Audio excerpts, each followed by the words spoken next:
Now once you have done this, one thing also, make sure that you give the name of the layers. Now I have give the name, and now you can also duplicate the layer. Now why I'm going to duplicate this, you'll get to know further. Okay, so now once you have renamed your layer, now here we are going to learn, or we are going to see about the blending modes over here, correct? So the blending mode is on normal. Now we are going to change the blending mode from normal to a vivid light. Now this is the step we have done. Now the next step is we are going to convert this layer. Now this layer is a raster based image. This is a raster layer. Now we are going to convert the raster layer to a smart object layer, correct? So click your layer by right click, and then you can see here convert to smart object. So this raster layer now has been converted to a smart object layer. So now you might having a questions like why the blending modes are being used and why this layer is converted to a smart object. So what is the reason behind it? So don't get worried, don't get so much stress. We are going to learn about this in a upcoming modules of the layers, like the reason behind switching a raster layer to a smart object. Now what is different between the raster and the smart object? We are going to learn all this, the blending modes, why I have been switched to a normal to vivid light. So we are going to learn this, but for now let's come back to jump this topic, correct? Now still the steps we have been done. Now we are going to invert. So still here whatever steps we have done, now here we are going to invert this. So for the inverting image, we are going to image and then adjustment and then invert. For inverting your image, we have the shortcut key from a keyboard is Ctrl+I. You can press Ctrl+I for inverting your layer, or else you can go to your image, adjustment and invert. You can also see that the shortcut key is shown Ctrl+I. And skin smoothing. Use the Gaussian blur filter or the surface blur filter to achieve the smoother skin tones in portraits. Apply the filter selectively to retain important details while reducing the appearance of fine lines or imperfections.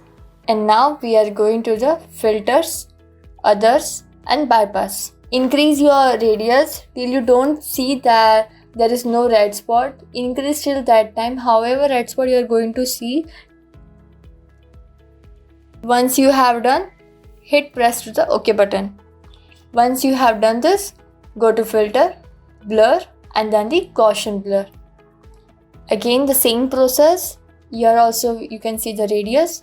So you can increase the radius value and you can see how effectively this image is going to get you a clear and the proper view.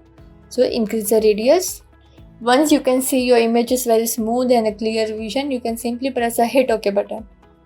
So now you might be having questions that this image is too blurry. Now how we are going to make this image to a proper format? So now till this process you have done, now let's convert this image to a properly a layer mask. Now what is layer mask? Don't worry, we are going to learn this in the layers modules. Okay, so now you can select your layer mask by clicking here. Now you can see the layer mask has been activated. Once you have to your layer mask, Ctrl+I, you can see the color has been changed to a black. Foreground color should be a white, and if your layer mask is a white color, then your foreground color should be black. Now here once we have done this, now here we are going to take the brush tool, switch to a soft brush and zoom in your slide, and you have to work this in your layer mask. Okay.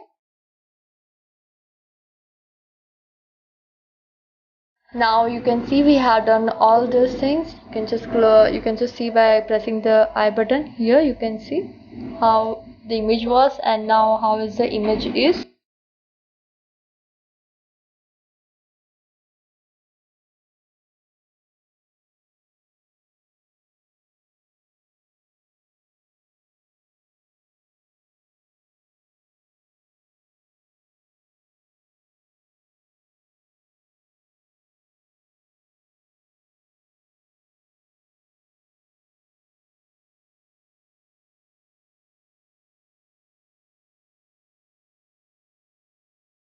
Now once we have done this, the shortcut key you have to press is Ctrl+Alt+Shift+E. Once you have done this, you can see all the effects which have been put in this layer, that has all occurred in a one new layer.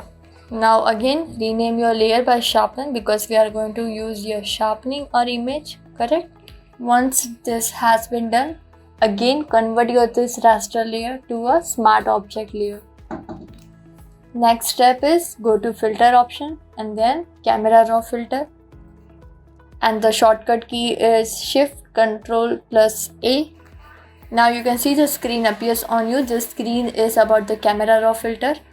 So here now we are on the basic panel of the camera raw filter.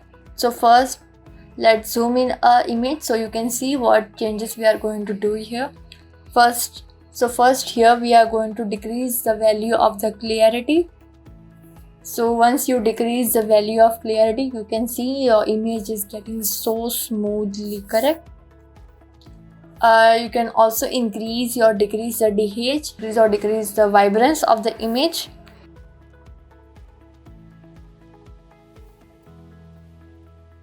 Once we have done this, go to the details from the third section of the camera raw filter. And here we are going to use the sharpening. And now Sharpening. Enhance the sharpness and clarity of an image using the unsharp mask or smart sharpen filter. Adjust the settings to control the amount of sharpening and avoid over sharpening, which can introduce artifacts.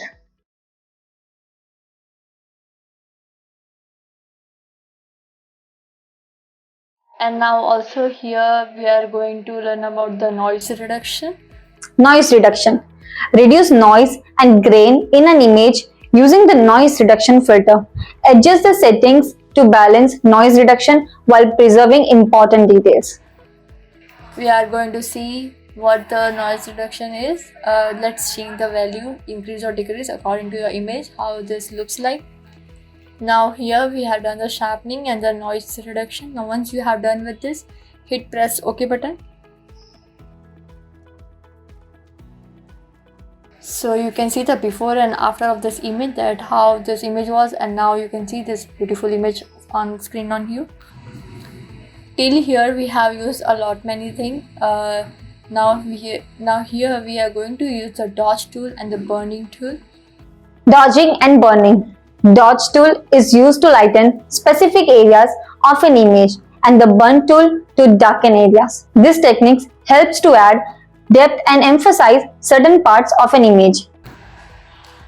You can see here this part of the portion of this image is getting too much light on the cheeks, and the other part of the cheeks of this image is a little bit giving you the burny or the dark effect, correct?